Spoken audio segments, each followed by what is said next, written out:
This is the brand new rangefinder from ShotScope. It's called the Pro L5. I've been lucky enough to get my hands on one early, and I've been out on a course testing it over the past few days. But what's it like to use, and is it actually worth upgrading from the Pro ZR, the X, or even the award-winning Pro L2? Well, in this video, I'll give you a full close-up look, walk through the key features, and after reviewing every ShotScope rangefinder over the past 5 years, I'll give you my honest opinion on whether the Pro L5 is worth the extra spend, or if you're better off sticking with something more budget friendly. Straight out the box, the Pro L5 just feels premium. It's got a really nice finish to it. Slightly longer and slimmer than the Pro X, but lighter than the Pro ZR. And it sits perfectly in the hand. I've been using the white version, and I'll be honest, I love how it looks.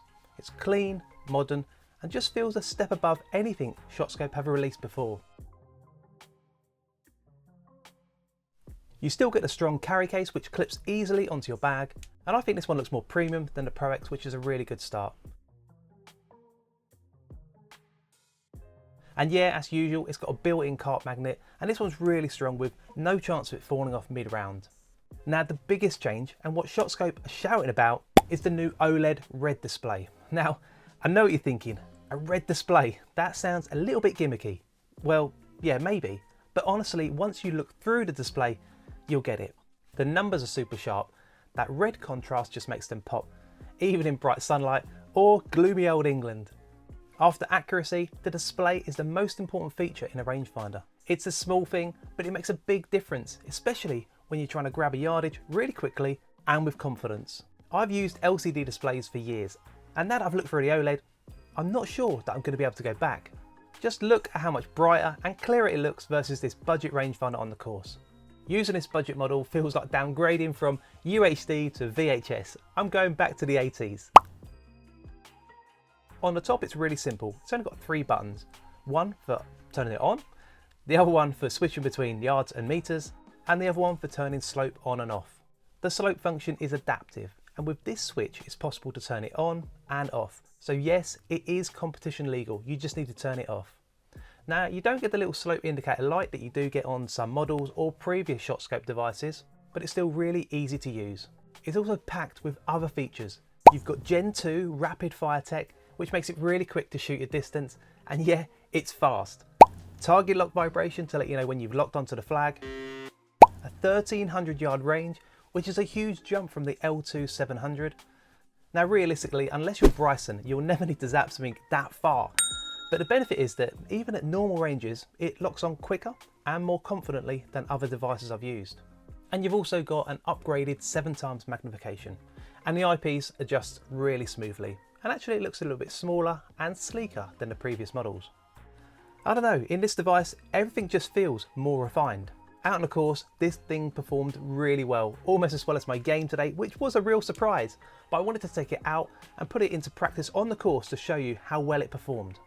On this par 3, for example, which has trees in the background behind the flag, my G6 GPS watch told me I had 136 yards to the middle of the green.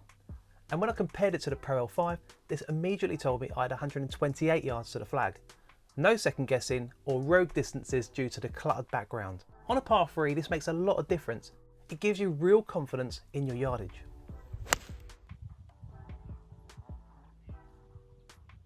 Anyway, as you can see, the yardage was right, but unfortunately I pulled my shot left. And then missed the putt as usual. So as you'll see, I continue to compare it to my ShotScope G6 GPS watch. And the numbers matched every time, which is what I did expect, but it's always good to verify.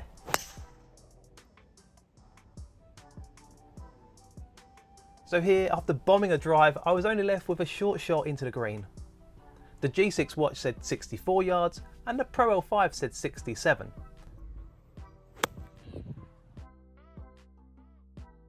I played a much better shot and was able to hold a putt for a very, very rare birdie. Now, one point to note is that the device is battery powered, not rechargeable. ShotScope say you'll get about 6,000 measurements out of a single battery.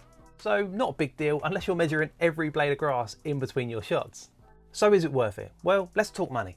The Pro L5 comes in at $219.99, or about $229, so it's around £20 more than a Pro X and £70 more than the excellent budget-friendly Pro L2. So is it worth the upgrade? Honestly, yeah, if you care about speed, accuracy and visibility.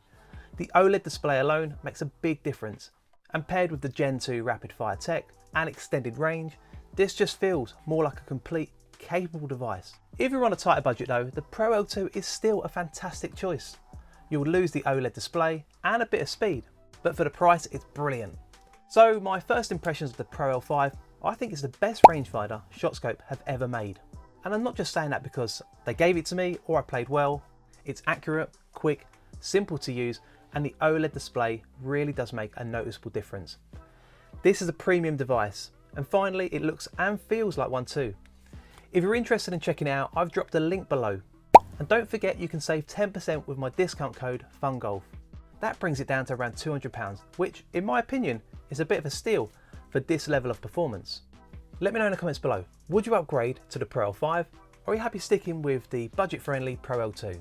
But if you're still not sure which rangefinder to get, you should probably watch this video next, and I'll catch you in the next one.